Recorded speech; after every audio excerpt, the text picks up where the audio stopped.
Hey guys, it's Chris at Highline Handmade Guitars. You know, over the years, I've made so many different kinds of fretboard radiusing jigs. They all rely on my router, and it worked okay, but I found that you have to be really careful with the bits and everything like that, and the direction that the router is going, and the wood grain in the fretboard. Otherwise, you risk tearing up the fretboard, and I found that it was starting to become more of a pain than anything else. So I went back to the old-fashioned way of radiusing fretboards using a radius sanding block. But as you know, that's very time-consuming, and there's a lot of wear and tear on your shoulders. So the other day I was looking at my belt sander, and I got to thinking, you know, I bet I could adapt that to radius some fretboards. So here's the idea I came up with, and surprisingly enough, it works pretty well. So you'll either think that this is a brilliant idea, or you'll think it's incredibly stupid. Either way, maybe it'll fuel some ideas for some improvements. So for what it's worth, this is what I came up with. The jig uses a 4x36 inch Harbor Freight belt sander. I picked this up a couple of years ago. I think I paid like 60 bucks for it. And it's been a great little tool. I find I use it quite often for all kinds of little basic sanding operations. But for radiusing a fretboard, what I came up with is it's just a simple radiused, hopefully you can see that clearly. It's a radiused sanding block, very low profile. This one has a 12-inch radius in it. I made this out of 4 pieces of scrapped mahogany, which I cut on my bandsaw and then glued it all together. And this one's really just a prototype.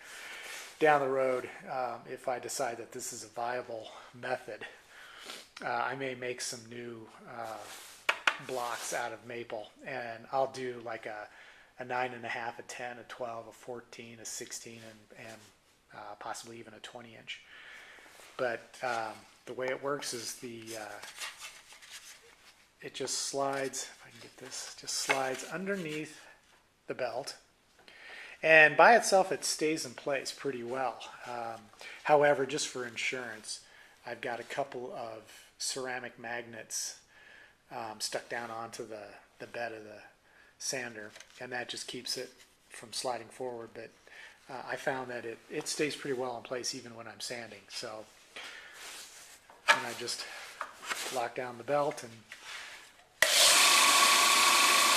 runs pretty good. So, and as you can see, it presses down to conform to the radius. So I'll show you how it works.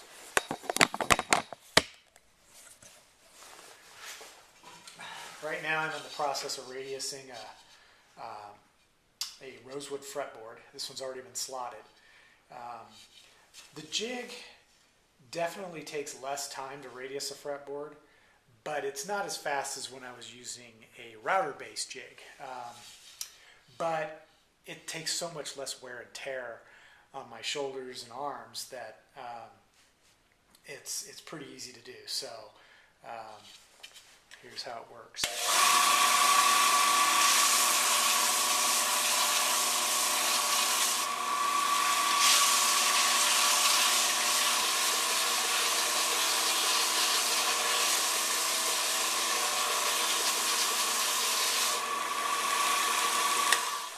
Okay, now for the moment of truth. See how the radius. That's pretty perfect. Now it would be nice if I had a 6x48, because then I could probably do the entire fretboard. But I got to make do with my 4x36, and I'm not complaining. This works pretty well, and considering, you know, I'm not mass producing huge numbers of guitars, I think that this is a great way to do this. So hopefully if you've got a belt sander of your own and are looking for a easier way to radius your fretboards, you might want to give this a shot.